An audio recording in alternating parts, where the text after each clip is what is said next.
இந்த இடத்திற்கு எங்களை நிறுத்தி என்னை நிறுத்தி ஒரு பெரும் பதவியை கொடுத்து கௌரவப்படுத்திய அண்ணன் ஏபி ராஜா அவர்களே, அவருக்கு உறுதுணையாக இருந்து கொண்டிருக்கோம் அவருடைய தோழர்களுக்கும் மற்றும் என்னை உங்களுக்கெல்லாம் எந்த அளவுக்கு நம்ம பாலன் அவர்கள் உதவினார் என்பது அவர் ஒரு இதயத்தில் இருக்கும்.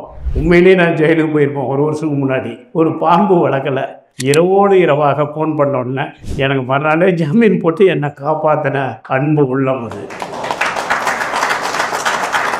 என்னை பொறுத்தவரை ஏபி ராஜா அண்ணன் அவர்களுக்கும் இந்த இயக்கத்திற்கும் என்னால் முடிந்த அனைத்து விதமான மறுக்க முடியாத உண்மைகளை கேட்டதெல்லாம் நான் செய்வேன் என்ற உறுதியோடு, எனக்கு இனிமேல் நீங்கள் இருக்கிறீங்கிற தைரியத்தோடு இந்த இடத்துல எனக்கு ஒரு தைரியம், ஒரு சொந்தம் கிடைத்திருக்குது என்று இன்னிதான் ஏபி ராஜா பாலன் நீங்கள்லாம் எனக்கு ஒரு உறவினருங்கிற அன்பு அண்ணன்களாக தம்பியாக உங்களை ஏற்றுக்கொண்டு என் சேலம் மாறா தொழிலாளர் சார்பாக நேரம் கருதி விடைபெறும் மட்டும் ஒரு தருணத்தில் மிகப்பெரிய விருந்தோடு உங்களை சந்திக்க இருக்கின்றேன். அதை அன்போடு நீங்கள் ஏற்றுக்கொண்டு வாய்ப்பு தாருங்கள் என்று கூறி உங்கள் இல்லங்களில் நடைபெறும் அனைத்து நிகழ்ச்சிகளுக்கும் உதவிகளுக்கும் சேலமரால் முடிந்த உதவிகளை நான் கேட்டுறீங்களையோ எந்த வகையிலையும் நான் உறுதுணையாக இருப்பேன். என்னை பயன்படுத்தி கொள்ளுங்கள்.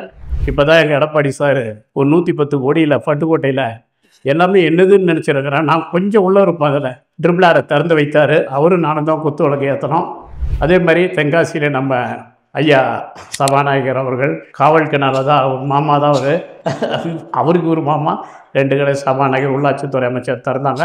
அனைத்து கட்சியினரும் இது உடையவனா எப்படி ஜாதி மதம் இல்லையோ உண்மையிலேயே எனக்கு கிடையாது. ஆனால் வணங்குறவங்களையும் நேசிக்கிறவங்களும் தமிழ் மொழியும் பேசுகிறவங்களையும் நம்ம வணங்க வேண்டும். அதனால தான் நான் யாழ்ப்பாணத்தில் போய் முத கடையை திறந்தேன். எல்லாமே கொழும்புல போய் திறப்பாங்க. என் பேர் தமிழ்ச்செல்வ தெரியும், பையன் பேர் தமிழரசன், பொண்ணு பேர் தமிழ்ச்செல்வி, பேத்தி பேர் தமிழ் ஸ்ரீ. இந்த மொழியும் மண்ணும் கொடுத்த வாழ்க்கை நான் சொல்லுவேன். அதுக்கு உண்மையாகவே நான் வாழ்ந்துட்டு இருக்கேன்.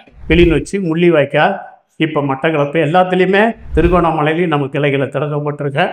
இதோடைய நோக்கமும் ஆர்வமும் என்னன்னு உங்களுக்கு புரிஞ்சிருக்கும். தீராத தாகம் நம்ம தமிழ் தாகம், அதுதான் உண்மை.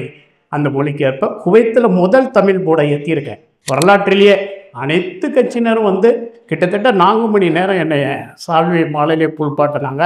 இந்த மொழியும் தமிழ் நம்ம நேசித்தால் இந்த மண்ணையும் மனிதர்களை நம்ம உண்மையாக இருக்கும்போது எல்லாமே நமக்கு தேடி வரும் என்பதற்கு ஒரு சாட்சி.